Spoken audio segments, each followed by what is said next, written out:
Hello everyone, welcome to my channel let's learn literature. आज हम बात करेंगे अमेरिका के जो राइटर हैं वॉल्ट विटमैन उनकी। ये बहुत ही इंपॉर्टेंट राइटर हैं। इनको फादर ऑफ फ्री वर्स भी बोला जाता है।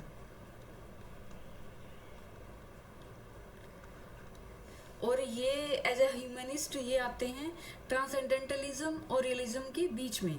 Regarded as one of America's greatest poet, Walt Whitman join the ranks of Dante, Shakespeare, Virgil and Homer. मतलब इतने इंपॉर्टेंट माने जाते हैं ये, जितनी रैंक इनकी है दांते की, शेक्सपियर की, विर्जिल और होमर की है, in terms of artistry and exceptional skill in written words.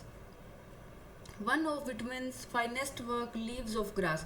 Leaves of Grass है ये फर्स्ट, ये कई सारे वेरियस वर्जन्स आए थे इसके, लेकिन जो एडिशन आए थे 1855 में इसका फर्स्ट एडिशन आया था लीव्स ऑफ ग्रास का। ये इसका मास्टरपीस बोल सकते हो इनका, या फिर आप मैग्नम ओपस जो भी बोलो। बहुत ही इंपॉर्टेंट वर्क है ये लीव्स ऑफ ग्रास। पब्लिक ने इसको ज़्यादा पसंद नहीं किया था, लेकिन जो लिटरेरी सर्कल के लोग थे उन्होंने इसको काफ़ी प्रेज किया। किसी ने क्रिटिसाइज भी किया था, लेकिन लिटरेरी सर्कल के लोगों ने इसको बहुत प्रेज किया। और पब्लिक ने इसको इतना नहीं पसंद किया क्योंकि बहुत पॉपुलर नहीं हुआ। उसकी वजह ये थी कि इसमें जो थीम थी वो नॉर्मल नहीं थी, लोगों को वो कम समझ आ रही थी। लेकिन लिटरेचर के पॉइंट ऑफ व्यू से लीव्स ऑफ ग्रास बहुत ही इंपॉर्टेंट मास्टरपीस माना जाता है इनका। 7, कहीं पर मैंने 7 पढ़ा है, कहीं पर 8 है। तो इसके 7 या 8 एडिशन आए थे। लास्ट में जब इनकी डेथ हुई थी तब तक इनको एडिट कर करके पब्लिश किया, और पोएम्स ऐड करते गए और पोएम्स ऐड करते गए। तो 1892 में इसका लास्ट आया था। तो कहीं पे 91 भी पढ़ा मैंने, कहीं पे 92 पढ़ा था। तो कहीं पे 7 एडिशन या कहीं पे 8 एडिशन। और इसमें थीम क्या है? फ्रेंडशिप है, nature, democracy and love. It also presented many praise to the body and soul as well as discovering reassurance, hope and beauty in death. Walt Whitman started his career in Brooklyn, where he pursued a job in the printing industry. तो इनकी जो formal education है वो sufficient नहीं हुई थी। इन्होंने घर पे ही दांते को, शेक्सपियर को बहुत पढ़ा था। मतलब नॉलेज इनका बहुत था लिटरेचर का, लेकिन जो फॉर्मल स्कूल की एजुकेशन है वो इनकी कंप्लीट नहीं हुई थी। इनके फादर की डेथ हो गई थी, इनका स्कूल छूट गया था। इन्होंने सबसे पहले काम करना शुरू किया ब्रुकलिन में, प्रिंटिंग इंडस्ट्री में एज ए प्रिंटर काम करना शुरू किया था इन्होंने। At age 12, he was already exposed to the works of famous writers including Shakespeare, Dante. He also read the Bible, which expanded his knowledge not only in literature but also in his faith. Throughout his lifetime, Walt Whitman undertook different profession. मतलब इन्होंने जैसे पहले printing का काम शुरू किया as a printer, फिर ये टीचर बन गए, एडिटर बन गए, रिपोर्टर बन गए, और बाद में ये एक तरह से मेल नर्स भी बन गए थे। जो सिविल वॉर हुआ था अमेरिका में, इनके भाई भी उस वॉर में ड्यूरिंग द वॉर उनको चोट लग गई थी। हॉस्पिटल में उनसे मिलने गए थे। वहाँ पे उन्होंने देखा कि बहुत मेल फीमेल पूरे घाव से भरे पड़े हैं लोग, पूरे हॉस्पिटल में क्राई कर रहे हैं। उनका जो पेन था, उनकी जो सफरिंग थी, तो उससे ये काफ़ी परेशान हो गए। फिर उन्होंने वहीं रह के जॉब करना भी शुरू किया, और वो हॉस्पिटल जाते थे डेली लोगों की सेवा करने के लिए, वो पट्टी वगैरह करते थे। तो मेल नर्स का काम भी उन्होंने काफ़ी टाइम तक किया था। वो उनके घाव को भी हील करते थे फिजिकली, और स्पिरिचुअली भी उनको हील करते थे। तो वो editor, printer, school teacher, reporter और मेल नर्स भी थे। His passion for writing and poetry motivated him to create and publish his first book entitled Leaves of Grass. This book was written with the inspiration he received from Ralph Waldo immersion. तो इन्होंने जब ये book लिखी तो इन्हीं से इनको inspiration मिली थी, राल्फ वाल्डो इमर्सन से। तो फिर इनको भेजा था, जब फर्स्ट एडिशन ये पब्लिश करने वाले थे तो वो इनको भेजा था, और उन्होंने बहुत प्रेज भी किया था। और जो प्रेज इन्होंने किया, जो लेटर राल्फ वाल्डो इमर्सन ने इनको भेजा था, वो उन्होंने फिर अगले एडिशन में ऐड भी किया था। It is also worth nothing that this book had 8 editions. तो कहीं पे 7 है, कहीं पे 8 है। Walt Whitman revised and improved the content while adding several other poems. तो सबसे पहले 12 थी फर्स्ट एडिशन में, फिर ये ऐड करते गए, उसमें सेकंड में और ज़्यादा हो गई, लास्ट तक पहुँचते पहुँचते 300 एंड समथिंग हो गई थी इसमें।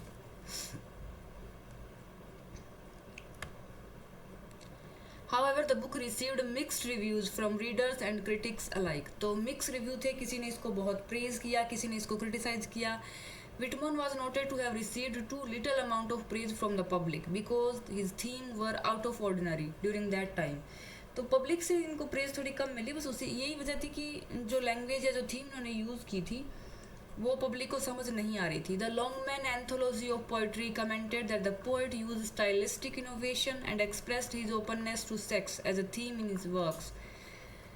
Other critics claimed that Whitman did not make use of regular rhythm and meter in his works. तो regular meter और rhythm इन्होंने नहीं यूज़ किया, मतलब फ्री वर्स यूज़ किया है इन्होंने, इसीलिए इनको फादर ऑफ फ्री वर्स भी बोला जाता है अमेरिका में. There was also the use of rhetorics and long decadences which are commonly found in Bible.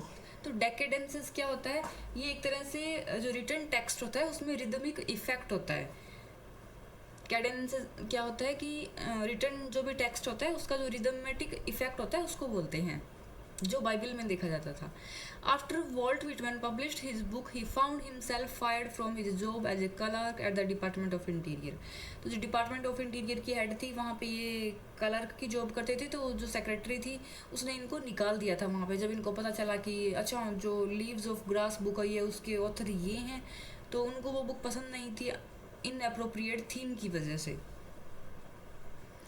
Although he had quite a few critics in America, writers and literary analysts in England were astonished by his poetry. तो मतलब सिर्फ America में ही नहीं, England में भी जैसे A.C. Swinburne है और D.G. रोजेटी है, वो काफ़ी इंस्पायर्ड थे इनके मास्टरपीस से, उन्होंने बहुत पसंद किया था इनके मास्टरपीस को.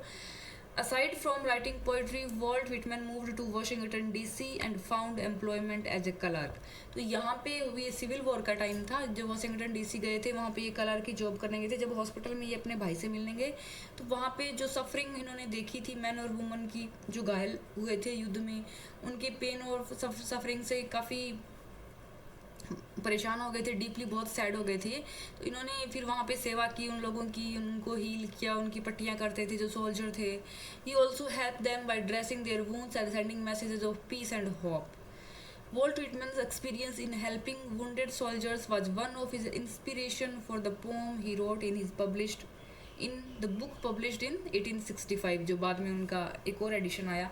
Several titles were included in the poem such as When Lilacs Last in the Dooryard Bloomed, which was the poet's elegy. ये elegy है इनकी, किसको डेडिकेट की है, अब्राहम लिंकन को, जब उनका असैसिनेशन हो गया था. Walt Whitman was also deeply affected by the slavery in New Orleans. तो इन्होंने वाशिंगटन डीसी में काम किया एज ए क्लर्क, फिर यहाँ पे भी ये काम करने के लिए, जहाँ पे इन्होंने देखा कि उस एरिया में जो स्लेव है उनकी कंडीशन कितनी बुरी है, क्या सफरिंग्स है उनकी, जब वो उस एरिया में काम करने के लिए आए थे. एडिटर की जॉब उनको मिली थी एक लोकल न्यूज़पेपर में. This inspired him to create more poems that delved into the suffering of these slaves, which also opened the eyes of his readers. However, his work were also criticized by others who were not quite in favor of his personal thoughts and feelings about the subject. In 1873, Whitman suffered a stroke. तो 1873 में इनको stroke लगा, तो उसकी वजह से थोड़े से पैरालाइज हो गए थे. तो बाद में बाहर दूसरी जगह पे जॉब करना या यूरोप इंग्लैंड में ट्रैवल करना इनके लिए मुश्किल हो गया था, तो ये परमानेंट कैम्पडन न्यू जर्सी में ही रहने लग गए थे. वॉल्ट विटमैन की डेथ हुई थी 1892 में, और इसी टाइम पे इनका जो लास्ट एडिशन था उसी पे काम कर रहे थे. लास्ट एडिशन ही था इनका 72 की एज में. During his funeral, more than 1,000 people came and expressed their deep admiration for the poet. His poetry and works endured even after his death, and he was praised for his remarkable talent that influenced other poets of the 20th century, such as Allen Ginsberg, William Carlos Williams, D.H. Lawrence, to name a few. मतलब ये तो बहुत कम name है, और भी बहुत सारे writer थे जो इनसे इन्फ्लुएंस थे. Today, Walt Whitman, along with Emily Dickinson, is considered to be the two most influential and iconic American poets of the 19th century. तो इमली डिकिंसन है, इनको हम नेक्स्ट वीडियो में कवर करेंगे, ये भी बहुत इंपॉर्टेंट राइटर हैं.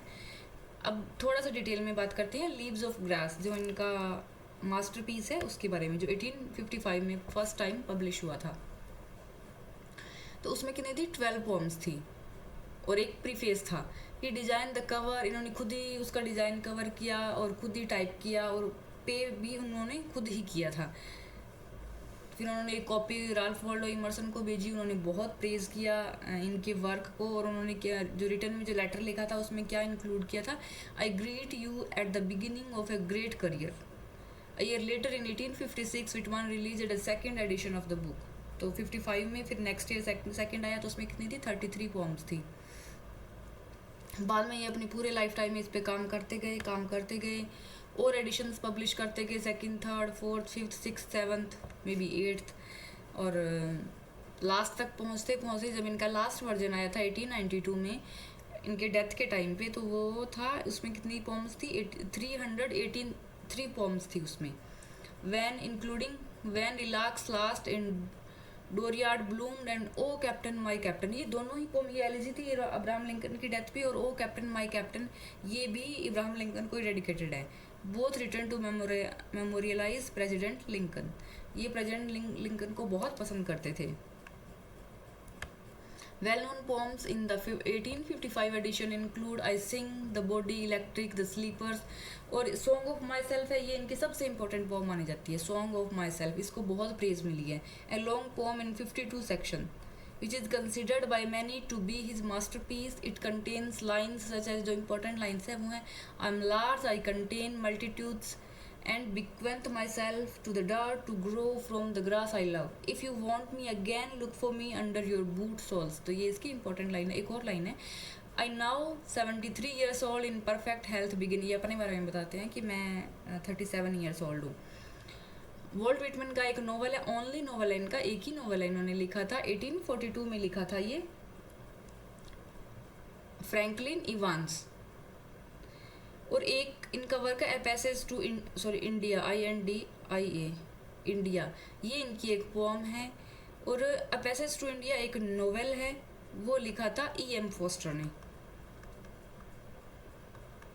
1924 में।